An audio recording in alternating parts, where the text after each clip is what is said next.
Howdy. Continuing the thrilling 30 subline of generations, we have the first Orion packs to be released in North America, but not the first Orion packs, period. First off, I should point out that the European versions of these new generations figures are packed without the comics mentioned in my last video. Just to prove I have the US releases, here are the spotlights for Orion packs and Trailcutter. I still plan to review these down the line. Orion turns into a Cybertronian truck. I'm basing that on when and where his spotlight takes place. While hardly perfect, I'd say this is right up there with animated Cybertron Mode Prime as one of the better alien-style vehicles they've ever done. Simply because it actually looks like a vehicle, not a robot failing at yoga. There are actually no extras to speak of, except for maybe the arms in the rear section. And even then, the light grey panels hide them well. Said panels may or may not allude to the trailer he holds in the comic. Obviously, this figure doesn't come with one, but fear not.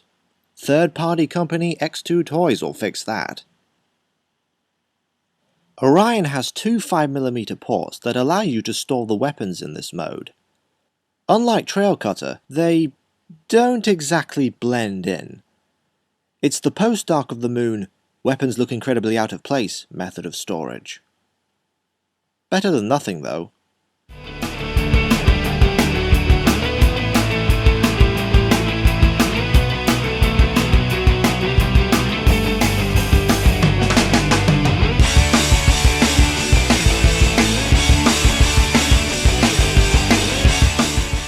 The first Orion Pax figure was a recolor of Generation 1 Cup. You know, an old-timer. The ARMS Micron release was a recolor of Deluxe First Edition Optimus. Those who have watched Transformers Prime will know why. However, as a representation of a young Optimus Prime, this figure hits the mark. You have the general color palette, the yellow markings on his arms and pelvis, the cab window forming the chest. Even the head is reminiscent of everyone's favourite Autobot leader. Of course, he lacks his iconic mouthplate, and the horns on his helmet are shorter than usual. Definitely a youthful looking sculpt.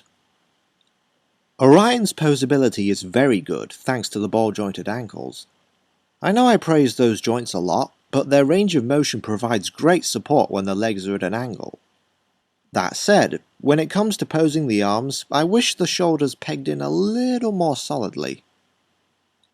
As if I haven't showed these off enough, the weapons he comes with are his Energon Axe and Ion Blaster. Orion's arms are jointed as such that he can actually hold the axe in both hands at once.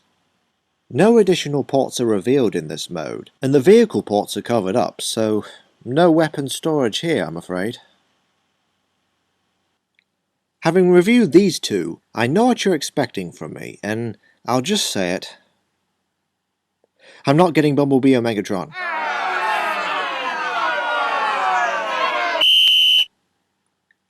I don't have a problem with those figures. Trust me on this.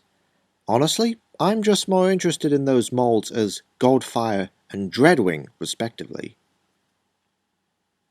Like Trailcutter before him, Generations Orion Pax is a good example of an IDW design brought to life. While not without its flaws, such as the iffy shoulder connections, if this is a sign of what's to come for this line, we're in for a treat.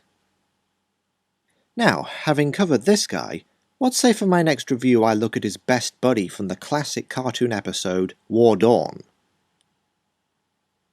Till all are one.